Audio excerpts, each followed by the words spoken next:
Good morning, everyone. Namaste. I'm going to call in Archangel Michael to clear, cleanse this space of all negative and lower vibrations from our mind, body, and soul, home and hearts, placing the white light of protector on us with his blue seal. We're also going to call in the Pleiadians because we're going to be reading out of my Pleiadian agenda, a new cosmology for the age of light. And we're still on the forward portion, entering the universe. And it states, how then is one to approach speculative visionary work, especially work in hand? I think there are three basic approaches. First would be the modern mainstream science, which would regard all discussion based on astrology or galactic attunement as worthless. So disregard that. They're disregarding it when in reality it is very significant to our planet. Very significant. And it says, this approach would characterize most scientists today. The second approach would be to regard such work as literally scientific truth in much of the same way that people regard the Bible as literally and scientific truth, even though the Bible has many different layers that have been found that have been left out of our current Bible, such as the Gnostic Bible that I post here on the channel.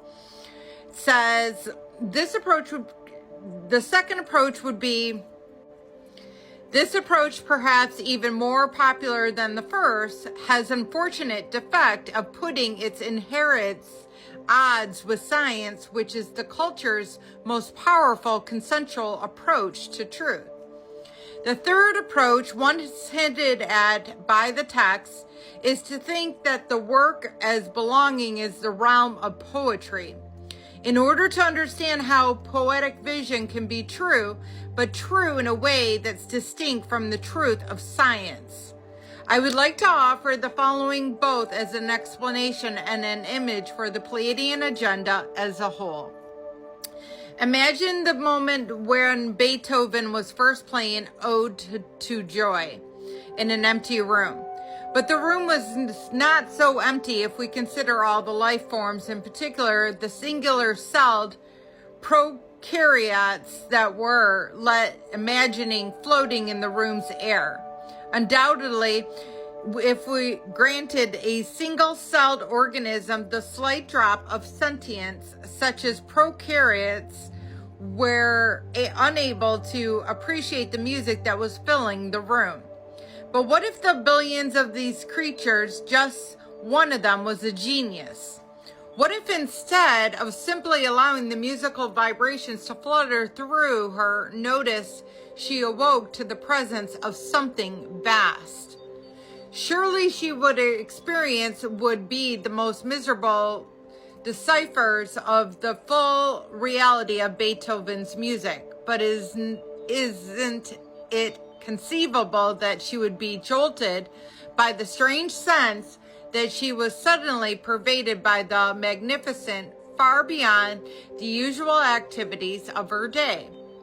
If human has the sensitivity to respond to an intelligence sweeping through the Milky Way galaxy as an intelligence that had organized 300 billion stars for 10 billion years, an intelligence whose form and function lies outside anything yet articulated by the careful empirical techniques of modern astronomy, one can imagine a human would have to create wild poetic imagery.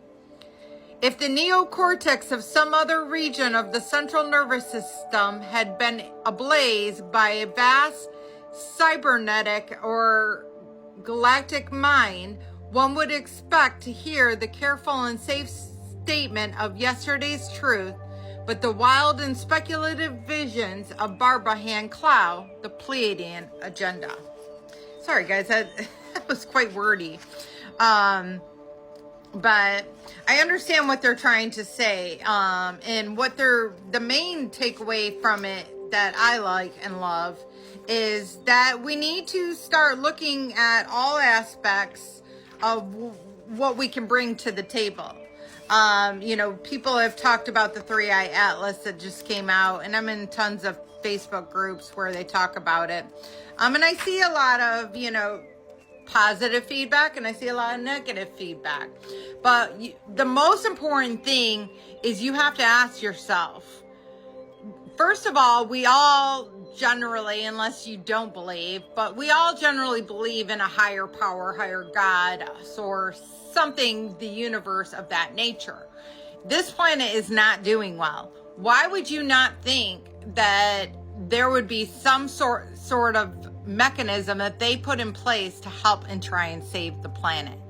And if you are only open to what you have been spoon-fed your whole life, you are going to miss out on learning and watching something develop that's going to be amazing and a once-in-a-lifetime experience, which is why we all volunteered to come to this planet in the first place. So I'll leave it at that. I love you all. Have a blessed day, and namaste.